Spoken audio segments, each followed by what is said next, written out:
UP में दिखने लगा कोरोना कर्फ्यू का असर। 8 दिनों में घटे 56,000 से अधिक संक्रमित। उत्तर प्रदेश में बीते एक हफ्ते से लगे कोरोना कर्फ्यू का असर अब दिखने लगा है। इस कर्फ्यू के कारण प्रदेश में कोरोना संक्रमण की दूसरी लहर अब धीरे धीरे कम होने लगी है। पिछले एक हफ्ते से कुल संक्रमित रोगियों की संख्या में लगातार कमी दर्ज की जा रही है। 30 अप्रैल को जहां प्रदेश में 3.10 लाख से अधिक कोरोना संक्रमित थे, वहीं अब संक्रमित मरीजों की संख्या 2.54 लाख के आसपास है। आने 8 दिनों में ही प्रदेश में करीब 56,000 से अधिक रोगी कम हो गए। पिछले 24 घंटे में 2,41,403 मरीजों की कोरोना संक्रमित की जांच हुई। इसमें 28,076 मरीज संक्रमित मिले हैं। कोरोना से मरने वाले मरीजों का आंकड़ा शुक्रवार को 372 पर पहुंच गया। कानपुर में सर्वाधिक 31 व लखनऊ में 25 मरीजों की मौत हो गई। हापुड़ में भी 30 मरीजों की मौत हो गई। गोरखपुर में 15, हरदोई में 16, मेरठ और गौतम बुद्ध नगर में 12 मरीजों की मृत्यु हो गई। प्रयागराज में 11 व गाजीपुर में 18 मरीजों की मौत हुई। 10 मई से यूपी के इन शहरों में होगा वैक्सीनेशन। लखनऊ पहुंची कोविशील्ड की 3.5 लाख डोज।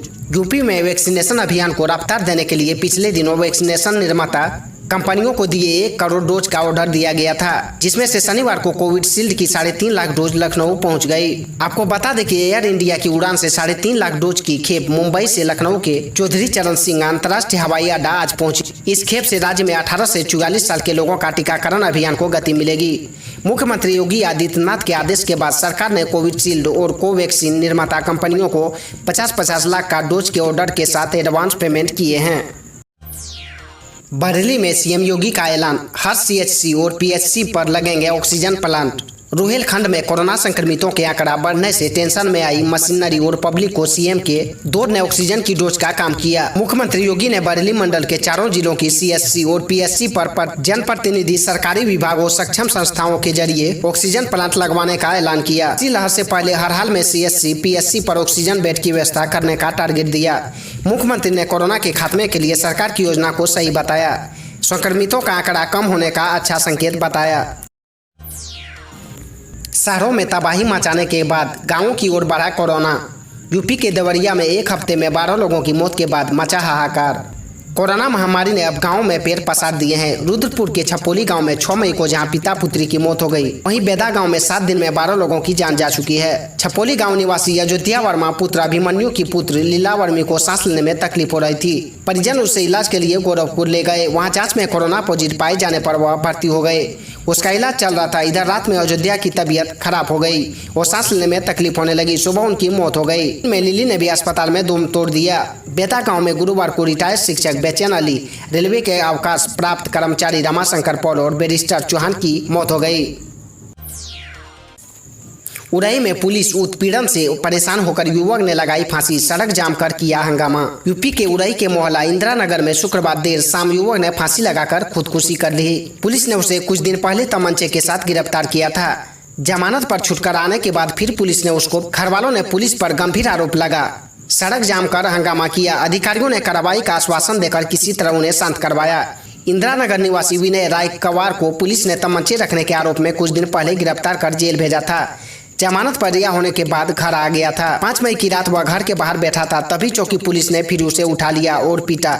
इससे वह काफी दहशत था और शुक्रवार देर शाम उसने घर में फांसी लगाकर जान दे दी। सीएम योगी ने कहा, मुरादाबाद में कोविड अस्पतालों की बढ़ेगी क्षमता, दोगुने होंगे अस्पतालों में आईसीयू और बेड। मुख्यमंत्री योगी आदित्यनाथ ने कोरोना की तीसरी लहर से पहले कोविड अस्पतालों में संसाधनों का बढ़ाने के आदेश दिए। कहा कि संक्रमित मरीजों का इलाज कर रहे कोविड अस्पतालों में बेड और आईसीयू की संख्या बढ़ाई जाए, ताकि कोरोना मरीजों को अस्पताल से बिना इलाज के वापस न लौटना पड़े। इसके साथ ही मुख्यमंत्री ने मुरादाबाद में 18+ का टीकाकरण सोमवार से शुरू करने के भी आदेश दिए। शनिवार को यूपी के मुख्यमंत्री योगी आदित्यनाथ मुरादाबाद में कोविड संक्रमण के लगातार बढ़ रहे केसों की संख्या के चलते यहाँ का जायजा लिया। Hockey gold medalist Ravinder Pal का निधन, मास्को ओलंपिक में भारत को दिलाया था सोना। भारतीय हॉकी टीम के पूर्व सदस्य और मास्को ओलंपिक 1980 के गोल्ड मेडलिस्ट खिलाड़ी रविंदर पॉल का शुक्रवार को लखनऊ में निधन हो गया। वे 60 साल के थे। उनका इलाज विवेकानंद अस्पताल में चल रहा था। शुक्रवार देर रात हालत बिगड़ने पर उन्हें आईसीयू में वेंटिलेटर पर रखा गया था। उनकी कोरोना जांच रिपोर्ट नेगेटिव भी आ गई थी, लेकिन शनिवार को उनकी सांसें थम गई। सीबीएसई की तरह यूपी बोर्ड स्टूडेंट को नहीं कर सकता प्रमोट। कोरोना की दूसरी लहर ने बड़ी संख्या में लोगों की सांसें छीन ली है।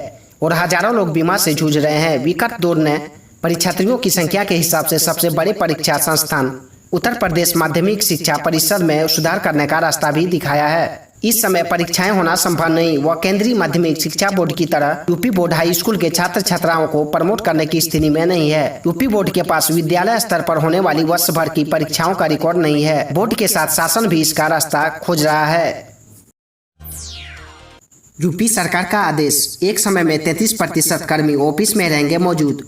गर्भवती महिलाएं घर से करेंगे काम। यूपी सरकार ने सरकारी कार्यालयों में कोरोना संक्रमण को देखते हुए एक समय में 33% तक ही कर्मियों के रहने की व्यवस्था लागू की है। इसके साथ ही स्वस्थ होने वाले कर्मियों को घर से काम करने की सुविधा दे दी गई है। मुख्य सचिव राजेंद्र कुमार तिवारी ने इस संबंध में शासनादेश जारी कर दिया है। शासनादेश में कहा गया कि सरकारी कार्यालयों में 50% कर्मियों को कार्यालय आकर और 50% को घर से काम करने की सुविधा दी है। नई व्यवस्था के मुताबिक 50% कार्मिक कार्यालय में आएंगे। शारीरिक रूप से दिव्यांग कर्मियों व गर्भवती महिलाओं को घर से काम करने की सुविधा दी गई है। यूपी में एक सप्ताह में 60,000 एक्टिव केस हुए कम। 24 घंटे में नए मरीजों की संख्या 26,000 के पार। यूपी में पहले के मुकाबले इन दिनों कोरोना मरीजों की संख्या में सुधार देखने को मिल रहा है। एक्टिव केस भी एक सप्ताह में घट गए हैं। कोरोना के नए मरीजों की संख्या भी दिन प्रतिदिन कम हो रही है। अपर मुख्य सचिव सूचना नवनीत सहगल ने बताया कि प्रदेश में 24 घंटे के अंदर कोरोना के 26,847 नए पॉजिटिव मिले हैं। वहीं 34,731 मरीज ठीक होकर अपने घर लौटे हैं। उन्होंने बताया कि कोरोना संक्रमण को देखते हुए सीएम योगी के निर्देशानुसार प्रदेश में कोरोना जांच की संख्या बढ़ाई जा रही है। उन्होंने बताया कि एक दिन पहले प्रदेश में करीब 2,23,155 सैंपल्स की जाँच कराई गई थी। उन्होंने यह भी बताया कि एक सप्ताह के अंदर प्रदेश में करीब 60,000 एक्टिव केस कम हुए हैं।